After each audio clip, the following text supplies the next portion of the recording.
Welcome to the Relevant Tip Show.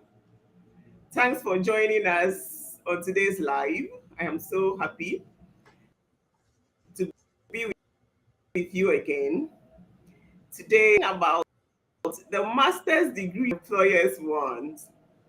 We have a very special guest, Professor Ellie from Wisconsin. Let me not say a lot.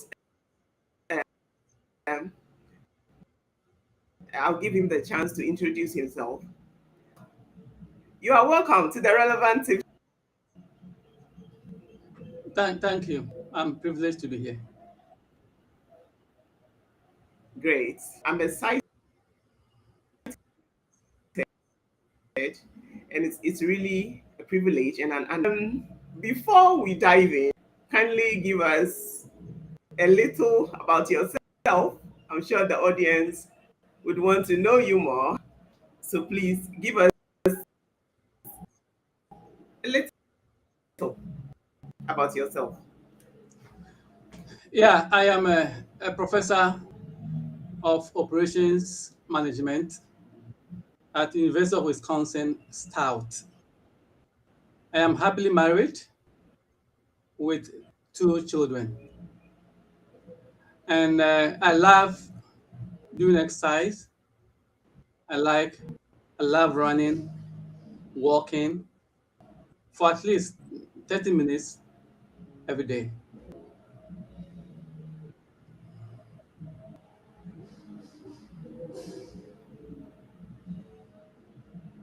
Okay. I It's really an honor to have you. And regards to your lovely, lovely family. I hope you do Thank you. your time with us. Prof, to start us off, what is operations management and why is it important in today's competitive world? Now, one thing I will say is there are a lot of programs that are competitive these days. There are emerging areas, for example, AI, for example, cloud computing, for example, big data or data analytics, and all of that. But operations management and supply management, or basically supply chain, is also one of them that's very competitive. Uh, we all know that if we look at a business organization, if we were to say that every business organization were to be a car or a vehicle, then the engine of the vehicle will be operations.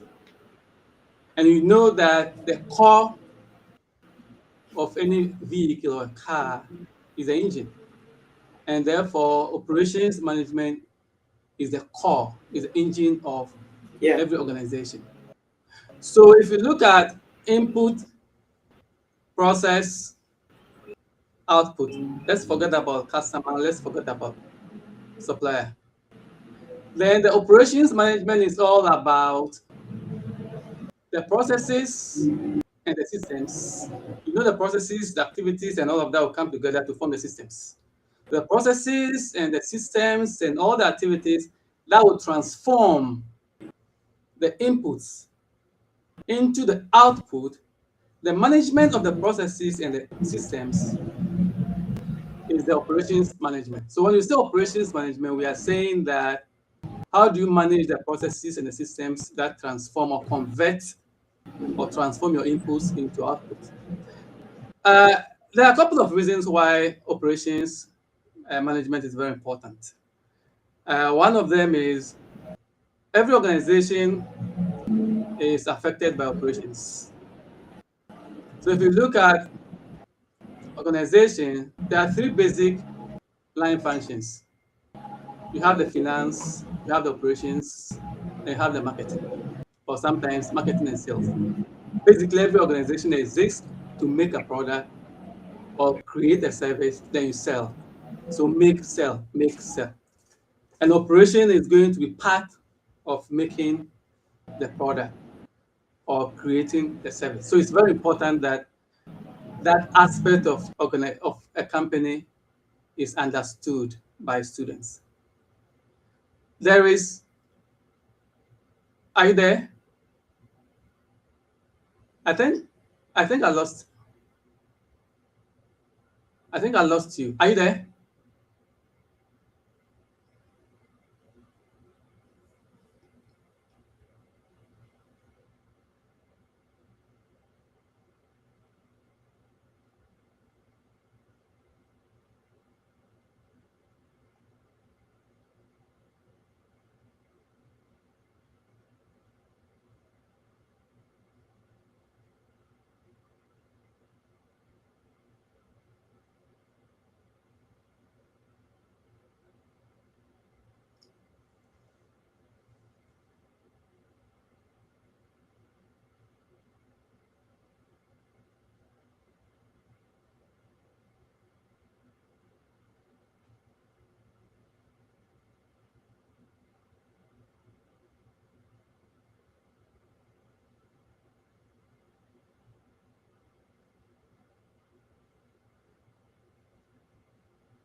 Are, are you there?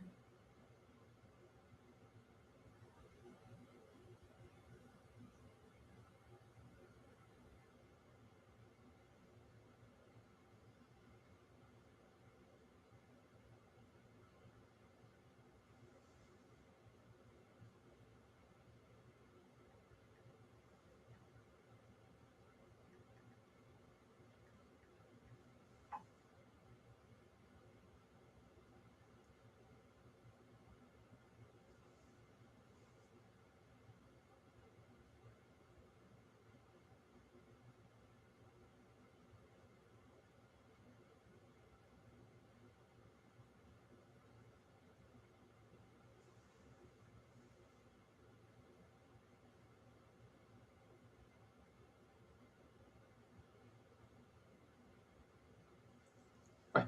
So the the first reason for anybody who will be interested in operations management is every aspect of an organization is a function of operations.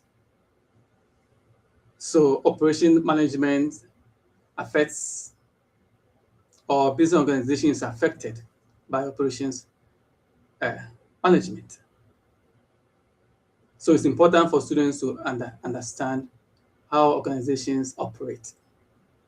The other aspect, the second reason is that one complaint that we normally get from employers is that employees get to them very focused or more specific.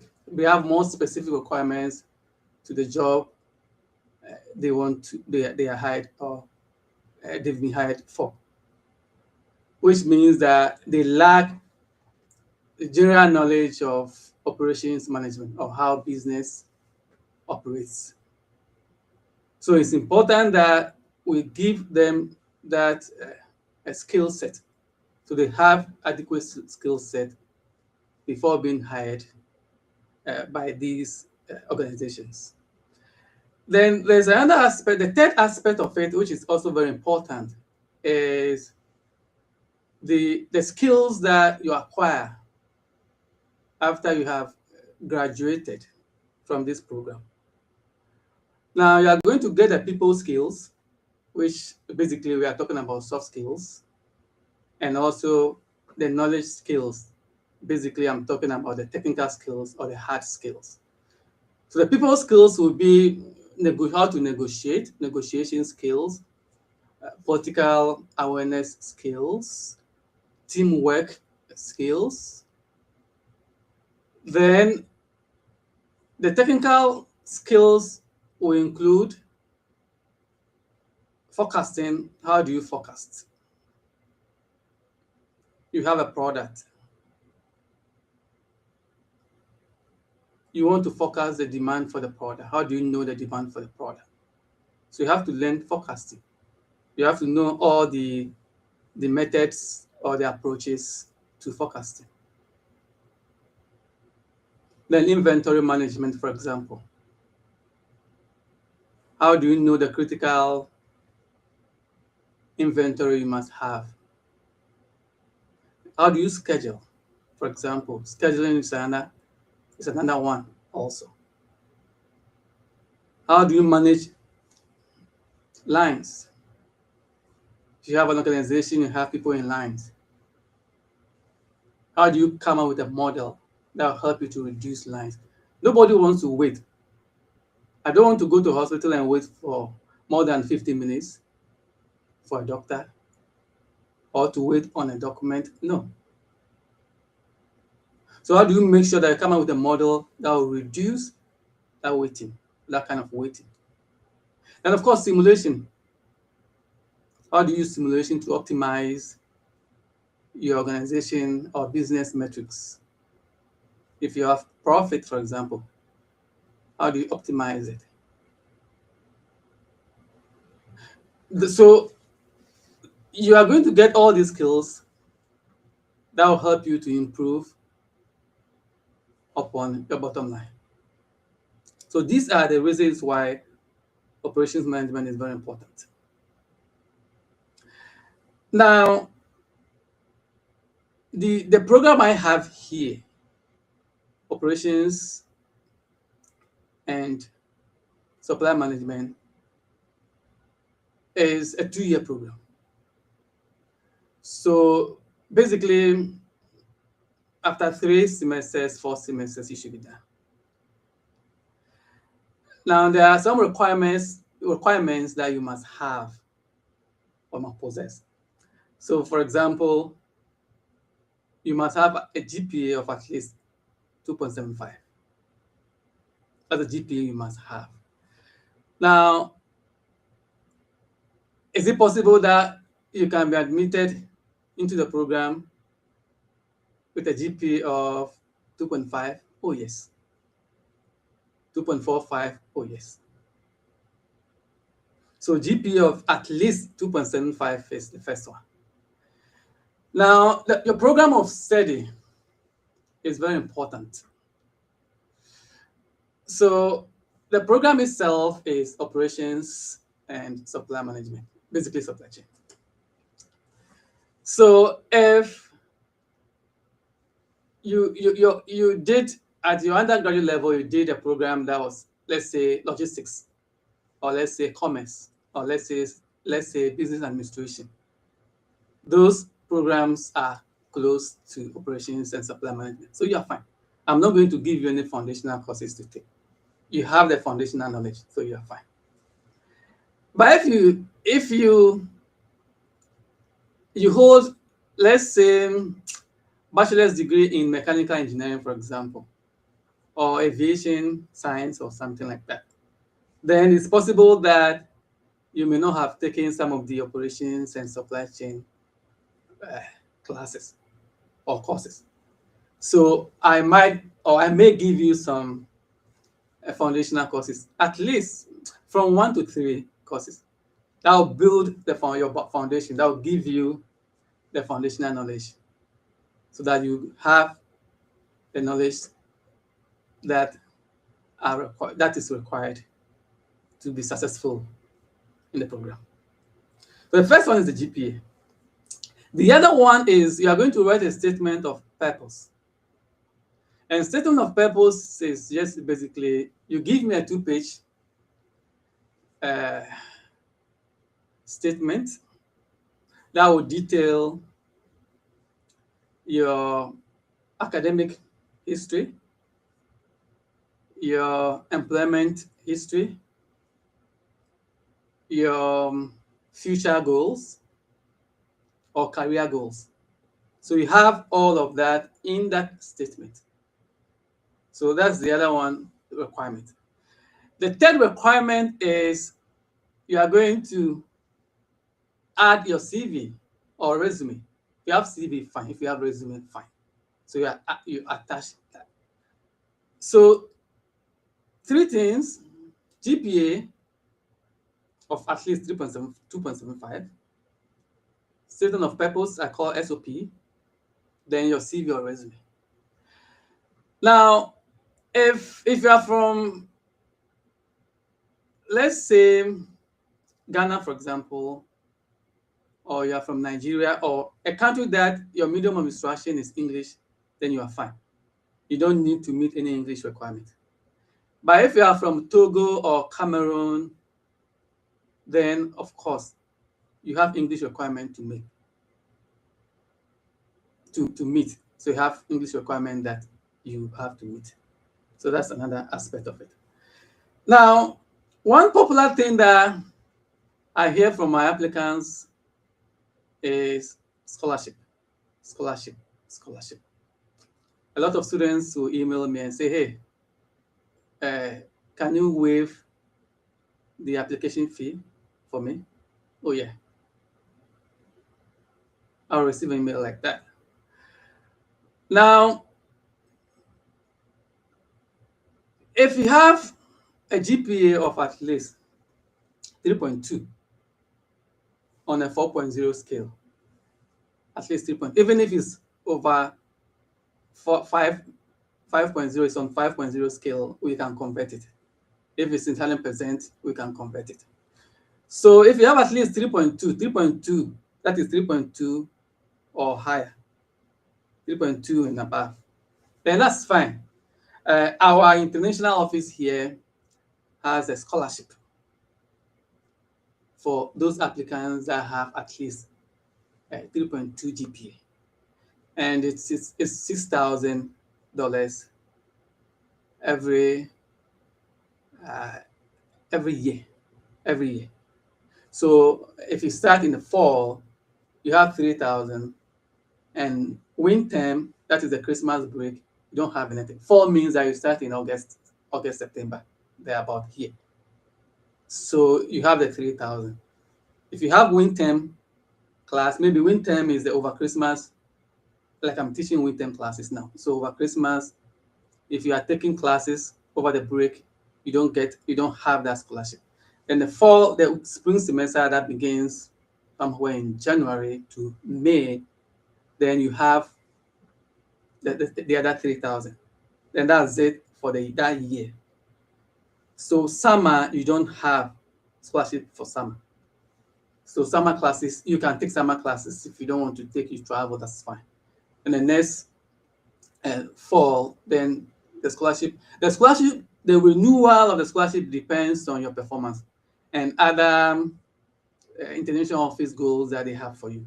But the most important thing is that you must maintain a GPA of 3.0. But if you have a GPA of 3.0 every semester, you are fine. The moment you are below 3.0, then you're going to lose the scholarship. So that's another thing that you have to keep in mind. Now, so that's number one, the first scholarship. There are other job opportunities on campus as well. Our memorial, the student union, where you have dining services there, and you can get a job there on campus and work and make some money there. That you can use that money for accommodation or buy food and all of that. So keep that in mind. And as in, if you're an international student, you're on F1 visa, you can't work outside of campus.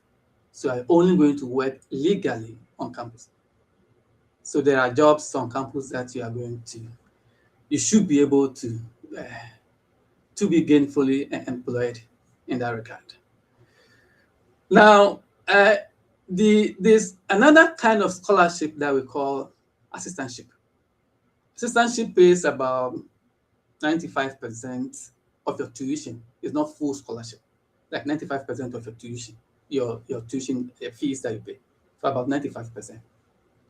And my program, as a program director of Master of Science in Operations and Supply Management, I have two GA graduate assistant, so GA positions. I have two GA positions every academic year. So right now I've hired students already. So they'll be done this semester, spring semester. Then I have to advertise the positions again and hire two students in the fall. So those positions are there too for students who want assistantship. So there'll be a host of students that will apply. Then I interview them and I select the person that can do the job for me. Basically, they do grading,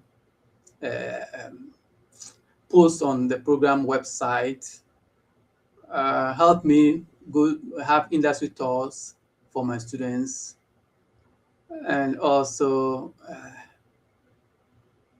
sometimes if I'm teaching, they come and help me in the class. So, and other things that we have to get to that together and decide on. So that's the other aspect. Then the other thing is that there are other programs that have assistantships or assistantship positions.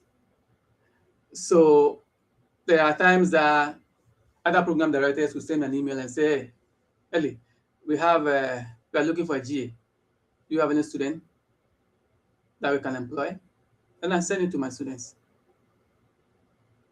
Or sometimes we have some companies around and they contact me and say, hey, can we get some students for internship? You can do internship. The program has internship, so you can do internship as well.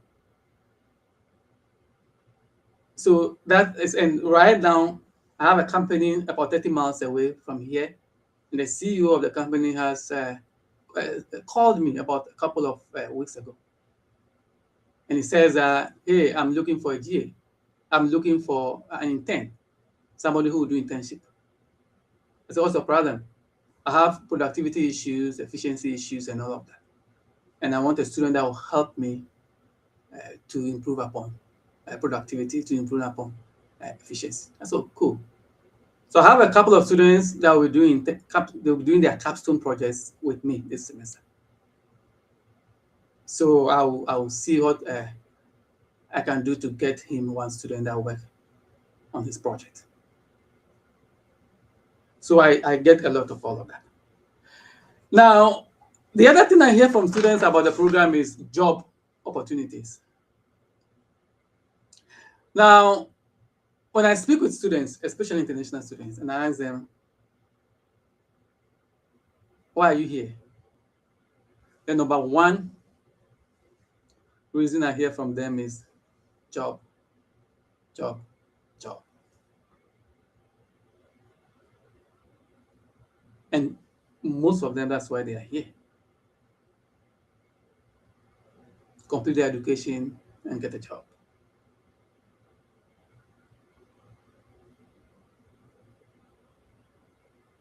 So, how do you get a job when you graduate? Now, my university, University of Wisconsin styled, is part of University of Wisconsin system.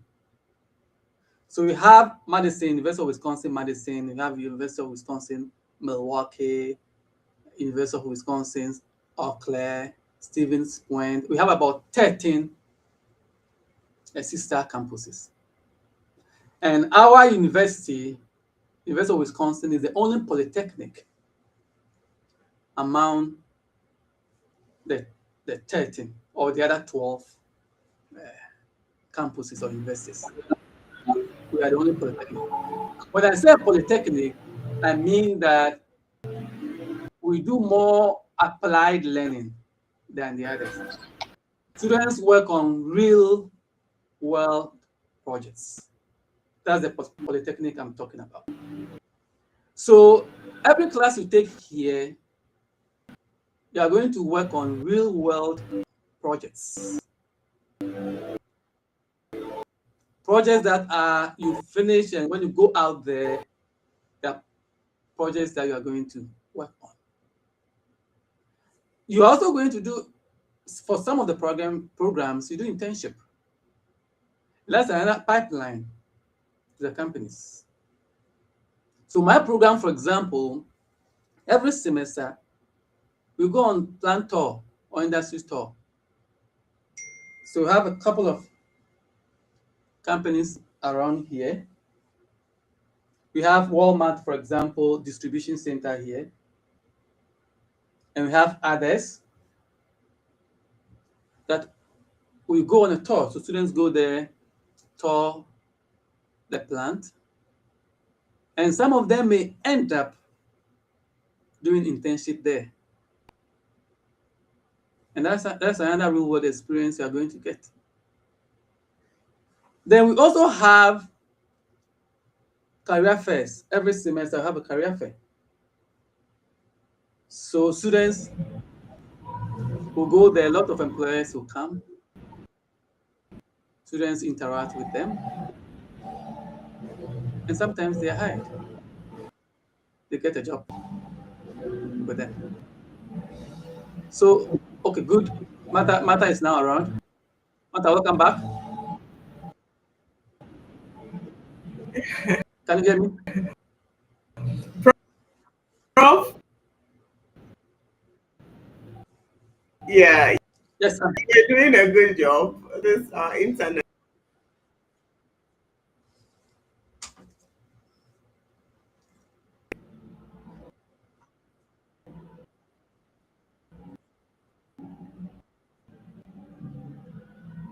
Please go Thank you.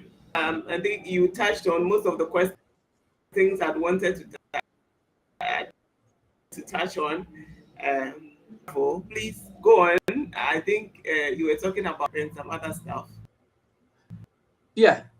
So I was talking So we about are the polytechnic listening. nature of the More university. questions will come The polytechnic. as and when Yeah, I was talking needed. about. And holding the Okay, fort. thank you. I was talking about the polytechnic nature of the university, that we focus more on real world uh, uh, projects, applied learning. So when you graduate, you are ready to start working with any company. Now, I have graduated a lot of students. Just last month, 11 students graduated from my program. 11 students. And these students Great. are gainfully employed now.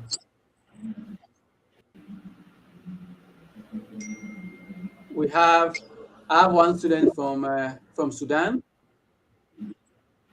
He was in the program. He graduated last month, and he's doing very well in Minneapolis.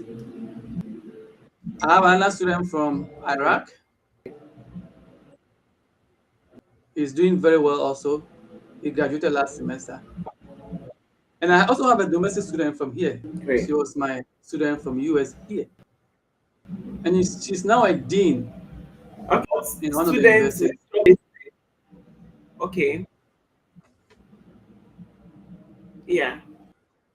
How does the program support students with job placement or career advancement? Yeah. For a job, we have two populations of students in the program. One population of students comes from here. They are domestic students. That's one population of students. So they have either they're citizens or they have green card. Then the other population comes from they are the international students. So international population of students. Now, for the domestic students, all of them are gainfully employed.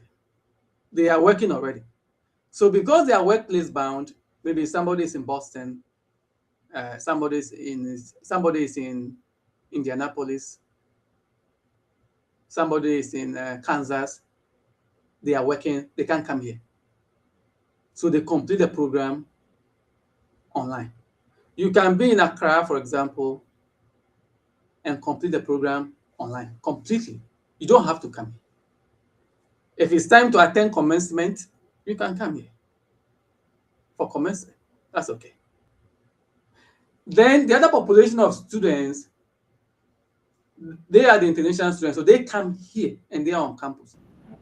So for them, when they finish, then they have to get a job. Now, the domestic ones, most of them, when I did some survey with them, about 50% of them just wanted some kind of, they say wanted promotion. Okay. And some 30% said that they wanted to do PhD. Another 20% said that just for personal reasons. But for the international ones, the international students, of course, job, job, job, job. So there are a lot of opportunities here for them. Number one is internship, because the program has internship. I don't provide internship for students, but I have planters for them. We have different platforms for them that they can search for their own internship opportunities. So, for example, we have a planter. So when you go interact with the company, you can have with the employers, interact with the workers there. You may get some kind of get some internship. That's number one. Number two is that we have career fairs on campus. So companies all over US come over. So they come and sell their companies and they want to hire students too, or market their companies and all of that. So our students go there. We talk with them, they're employers. So some of them even have a career center. So you go to career center with your CV or resume, they polish the resume for you. They help you with how to write a resume and all of that. They even do mock interview, even with you. They do mock interview and prepare you very well. Then when the career fair comes around, you go there, you talk, you interact with them, and sometimes you may get a job there. The nature of the tuition we have here helps students a lot because it's more of applied learning. It's more of real world projects that you are going to work on. And also, you are going to learn a lot of software apps. So, for example, one of the things I talk about with my students is that these days we have a lot of data, tons and tons and tons and tons and tons of data, which we are calling now big data. Now, if data is not mined, if data is not analyzed, raw data becomes useless. Okay. So just having a raw data will not give you any utility. You have to mine it. You have to analyze it. So we give the skills that will help you to analyze raw data. Otherwise, raw data, and if you have it in that form, that will not help you. So we teach them how to use tools like Minitab, for example, SPSS, for example, Microsoft Project, for example, SAS, for example, how to use advanced Excel. I mean, advanced Excel with a VBA and all of that. So we teach them all of that. That will help them that when they graduate, then they're employee ready.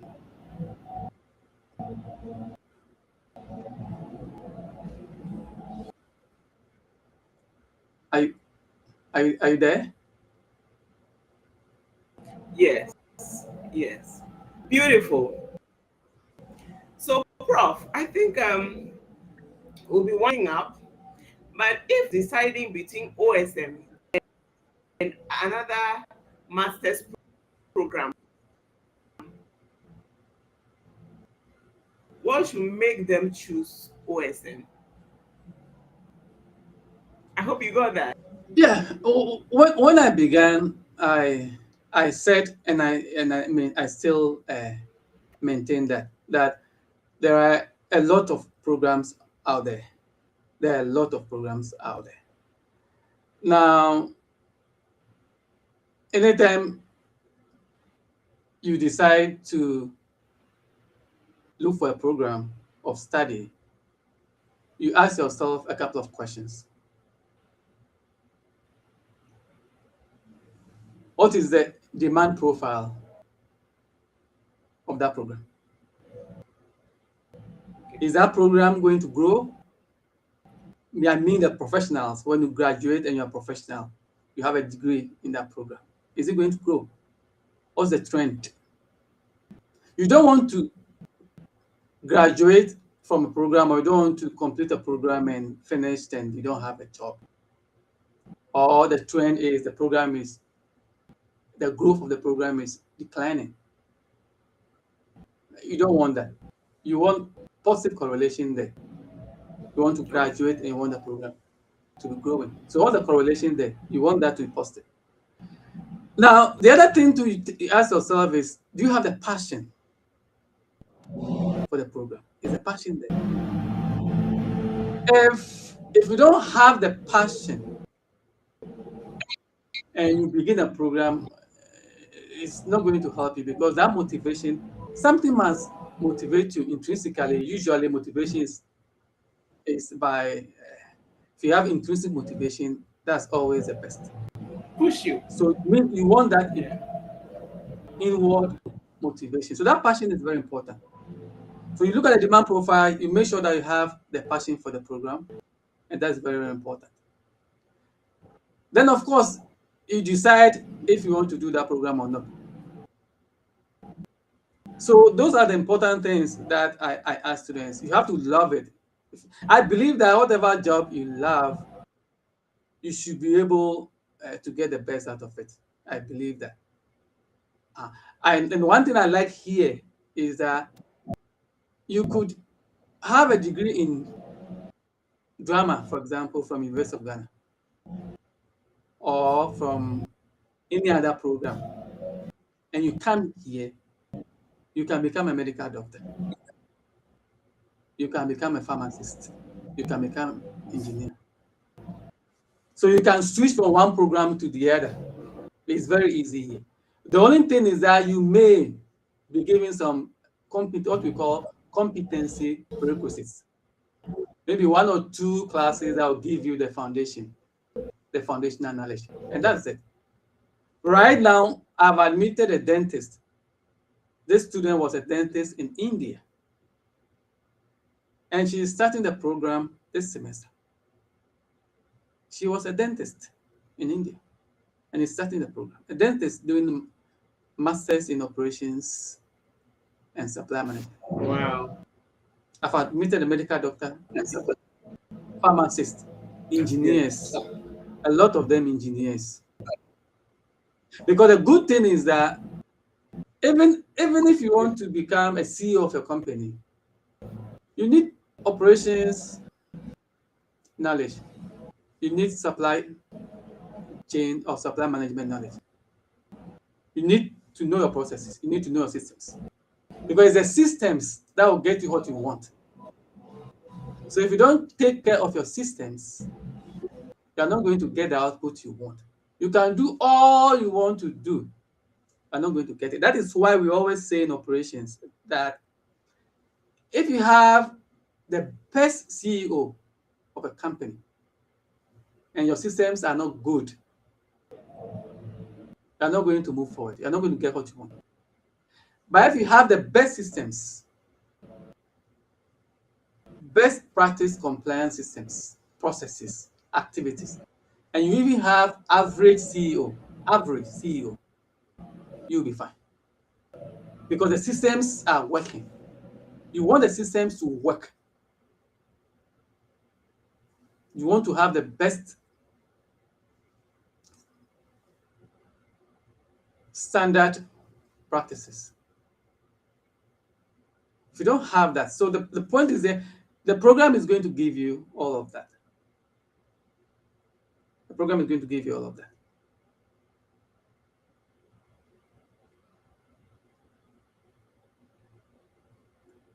Are you there?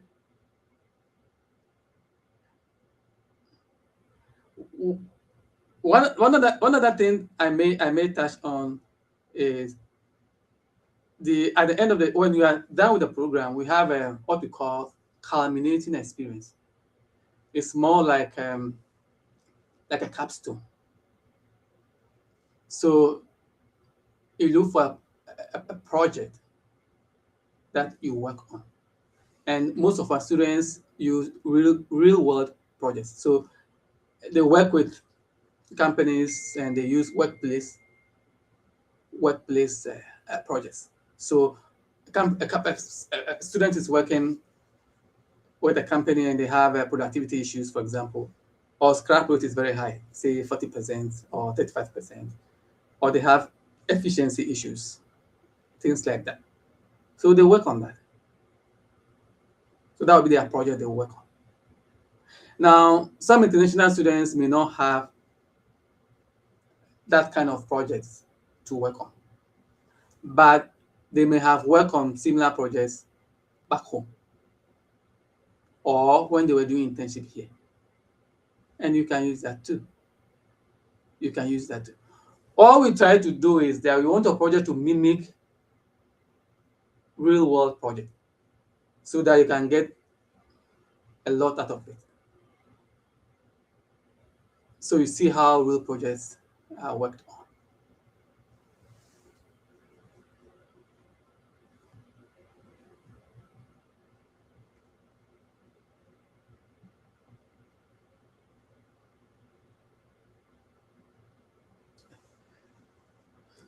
So the final thing I would say here is if you are interested in not necessarily this program, any other program here, just shoot me an email. Now go to we have a Facebook page, Master of Science in Operations and Supply Management. Just send me a message and we'll talk. And we'll talk. Or just search me, just Eliaba, just add the middle name Kofi, Kofi, and I'm on Facebook. So just shoot me an email, a message there, and we'll talk. If you have specific questions that we didn't have the time or I didn't talk about, yeah, just shoot me an email and we'll talk. We'll talk about that. Anything else you want to come here? How do I come here and requirements and advice and all of that? We can do that. And I apologize that the internet didn't help a lot. It was kind of choppy. So I apologize for that. And I hope in the future we'll see how best we can help to give you the best experience. All right. So that's all I think we'll have for now. And we'll talk. We'll make sure we do this again.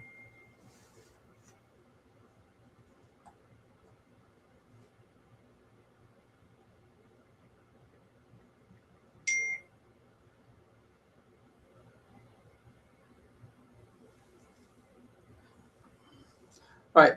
Thank you all for your patience. And I hope that in the future we'll get together again and talk. Take care and have a wonderful weekend. Thank you. Bye bye.